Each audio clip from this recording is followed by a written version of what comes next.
पहले आपने कहा डिजिटल इंडिया होना चाहिए, सारा व्यापार डिजिटली करिए, छोटे छोटे पेमेंट आप डिजिटली करिए।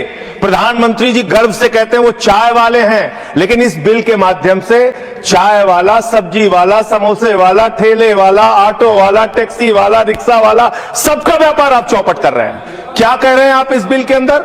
आप इस बिल में कह रहे हैं कि यूपीआई से जब आप पेमेंट करेंगे तो जो व्यापारी होगा, जो व्यापार कर रहा होगा, जिसके खाते में आप पैसा डालेंगे, उसके ऊपर हम टैक्स लगाएंगे।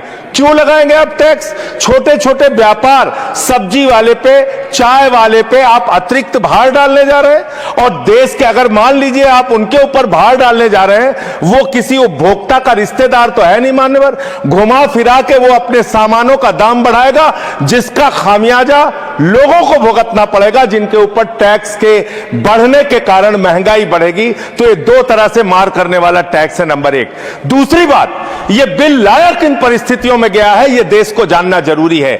31 मार्च 2026 को जो यूनाइटेड स्टेट्स ट्रेड रिप्रेजेंटेटिव्स है, यूएसटीआर, इसने आपत्ति जताई कि हिंदुस्तान में यूपीआई पर जीरो टैक्स की वजह से हम लोग बर्बाद हो रहे हैं। तो ट्रंप के दबाव में भारत की संप्रभुता को गिरवी रख के ये बिल लाया गया है, इसलिए इस बिल के हम खिलाफ। मान्यवर बहुत कम स्पीकर हैं, एक आध मिनट का समय मुझे और दे दीजिए। मान्यवर, आपका जो समय, विदेशी दबाव में भारत की संप्रभुता को गिरवी रख के आप ऐसा बिल ला रहे हैं जिसमें फॉरेन इन्वेस्टर्स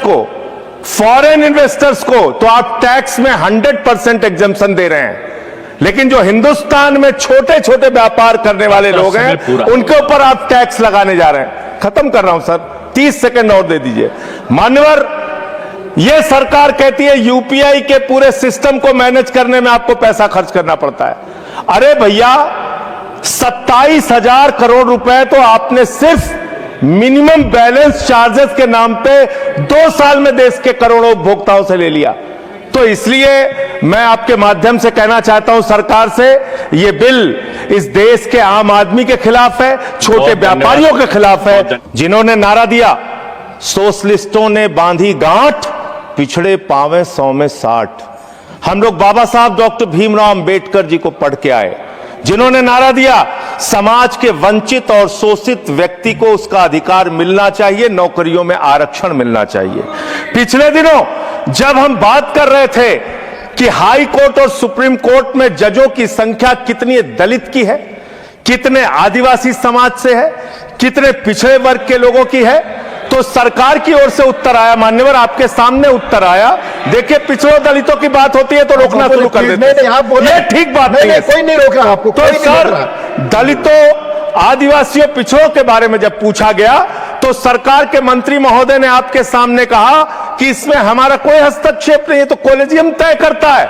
लेकिन आज जब यह बिल मैं पढ़ रहा था, इस बिल के अंदर जिसमें आपने पूर्व जजेस को अधिकार दिया है, मान्यवर, मैं आपके माध्यम से ये बताना चाहता हूं सरकार को, मैं सूची पढ़ रहा था मान्यवर, सुप्रीम कोर्ट के अब तक के जितने जजेज हुए उनमें से 10.5 करोड़ की आबादी वाले आदिवासी समाज के मात्र एक जज सुप्रीम कोर्ट में हुए। मान्यवर, एक जज हुए।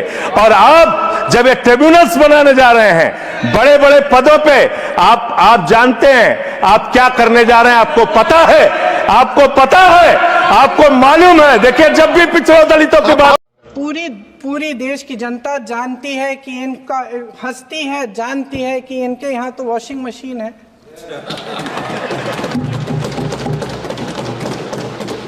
तो यहाँ से वहां जाता है, वो धुल जाता है। इस तरफ दाग, उस तरफ स्वच्छता। और मेरे कई ऐसे साथी हैं जो इस तरफ होते थे उस तरफ चले गए, मुझे दिख भी रहे हैं, वॉशिंग मशीन में शायद धुल गए हैं। अध्यक्ष महोदय, जहां भाईचारा और अपनापन होता था, जहां हमारे संविधान ने एकता का सुरक्षा कवच दिया था, वहां शक और घृणा के बीज बोए जा रहे हैं। एकता का सुरक्षा कवच तोड़ा जा रहा है। प्रधानमंत्री जी यहाँ सदन में संविधान को की किताब को यूं माथे से लगाते हैं, लेकिन संभल में, हाथरस में, मणिपुर में जब न्याय की गुहार आती है, उठती है, तो उनके माथे पे शिकन तक नहीं आता।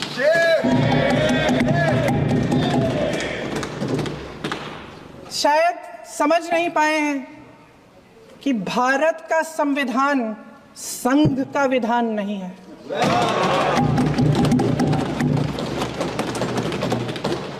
भारत के संविधान ने हमें एकता दी, हमें आपसी प्रेम दिया। उस मोहब्बत की दुकान जिस पर आपको हंसी आती है, उसके साथ करोड़ों देशवासी चले। करोड़ों देशवासियों के दिल में एक दूसरे के लिए प्रेम है, घृणा नहीं है।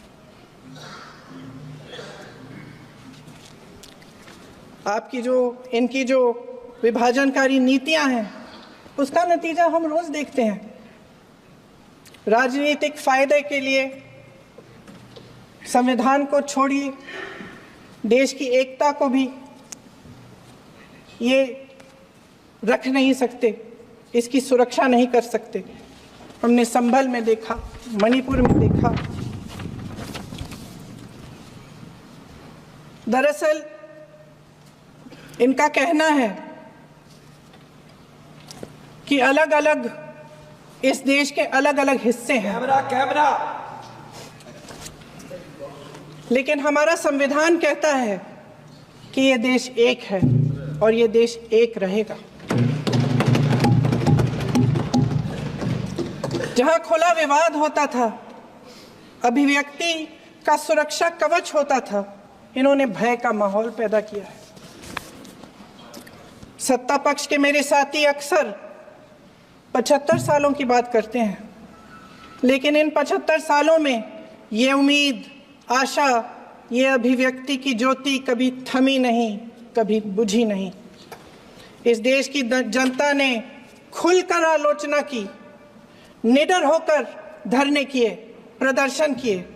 जब जब जनता नाराज हुई, तब तब सत्ता को ललकारा, उसे चेतावनी दी, बड़े से बड़े नेताओं को कटघरे में खड़ा किया, उनसे जवाब मांगा, न्याय मांगा। इस देश के छोटे छोटे से नुक्कड़ की दुकानों में, चाय की दुकानों में, इस देश के घरों में, गलियों में, मोहल्लों में, अखबारों में, प्रकाशन घरों में, न्यायपालिकाओं में चर्चा कभी बंद नहीं हुई। लेकिन आज ये माहौल नहीं है। आज जनता को सच बोलने। नमस्कार, स्वागत है आपका खबरों की दुनिया का बेताज बादशाह, जो दिखाता है सच बिना किसी डर के। यूपी की हर हलचल, हर खबर सबसे पहले और सबसे सटीक, सिर्फ उत्तर प्रदेश समाचार किंग पर। खबर वही जो आपको प्रभावित करे।